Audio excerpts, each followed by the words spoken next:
कई बार आपको देखकर यह समझ आता होगा किस प्रकार हिंदुस्तान विरोधी नैरेटिव न केवल हमारे देश के वामपंथी बल्कि इस देश से बाहर रहने वाले ताकतों के द्वारा बढ़ चढ़कर मिर्च मसाला लगाकर परोसा जाता है, जिसके कारणवश हमारे देश में होने वाली अराजकता को शह मिलती है और वामपंथियों के दिमाग में घुसे गोरे बाबू वाली मानसिकता, जिसे अगर कोई अंग्रेज कुछ कहे उसे सच मान लिया जाना, आज भी जीवित है। जब बात आती है किसी देश द्वारा दुनिया में इंसानियत को तहस नहस करने की व जैव हथियार बनाकर लाखों मासूमों की जान ले लेने की, तब उस देश के खिलाफ पश्चिमी मीडिया नरम पक्ष दिखा मुद्दे से अपना हाथ झाड़ लिया करता है। और वही बात आती है हमारे देश के आंतरिक मुद्दों की, तब उसमें हस्तक्षेप हर देश द्वारा किया जाता है। आज कुछ ऐसा ही होता दिख रहा है हिजाब के मुद्दे पर। न केवल इस देश में चर्चा हो रही है बल्कि विदेशों द्वारा हिंदुस्तान पर कई आरोप प्रत्यारोप लगाए जा रहे हैं। जिसके अलावा नोबेल प्राइज विजेता मलाला ने भी हिजाब के मुद्दे पर अपनी तीखी प्रतिक्रिया साझा की है। और संग सुर मिलाते हुए पाकिस्तान के विदेश मंत्री शाह महमूद कुरैशी ने भी भारत पर तंज कसा है। जानेंगे क्या है पूरा मुद्दा, बने रहिए हमारे साथ, देखते रहिए प्रलय टीवी। सब्सक्राइब कीजिए प्रलय टीवी चैनल को और बेल आइकन दबाएं लेटेस्ट न्यूज अपडेट के लिए। पश्चिमी मीडिया के आर्टिकल देखकर यह प्रतीत होता है कि हिजाब को लेकर विवाद पूरे देश रूपी बढ़ चुका है और पूरे देश में इसी मुद्दे को लेकर स्कूल को बंद करवाया जा चुका है। देखा जाए विदेशी मीडिया का हवाला लेकर इस देश में अराजकता फैलाने के काम कोई नए नहीं है। बात आती है टर्की की, तब अपने मीडिया प्रकाशन में वे छाप चुके हैं फ्रांस इज नॉट इंडिया।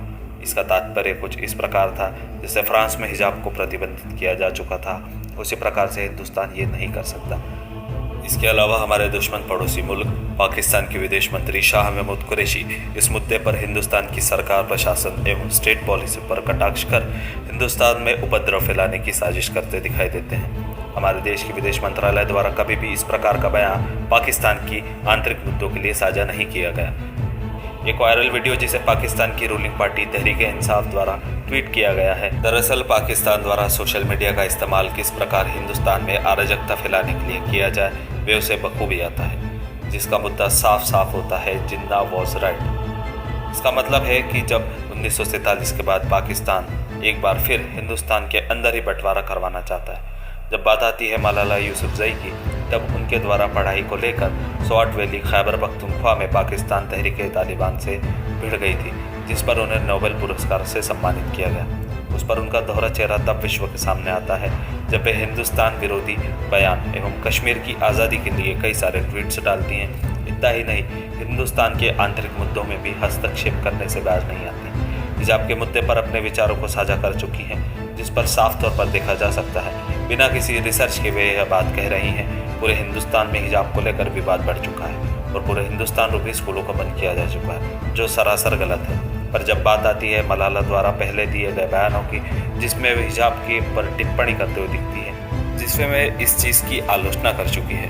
यह पहली बार नहीं है जब मलाला ने दिए गए बयानों से मुकर चुकी है। पहले वह शादी न करने की बात भी किया करती थी, फिर बाद में जाकर उस बात से भी मुकर गई। जब बात आती है देश की जहां उन्हें नोबेल पुरस्कार दिया था, वे देश नॉर्वे ने भी हिजाब को बैन कर दिया है और उस पर भी मलाला का किसी प्रकार का कोई बयान सामने नहीं आता। यूरोपियन यूनियन के आधे देशों में हिजाब को प्रतिबंधित किया जा चुका है और वे देश हमें सिखाते हैं हिजाब को लेकर क्या प्रतिक्रिया हिंदुस्तान की सरकार की होनी चाहिए। आज के इस वीडियो में बस इतना ही। आप बने रहिए हमारे साथ, देखते रहिए प्रलय टीवी। जय हिंद, जय भारत।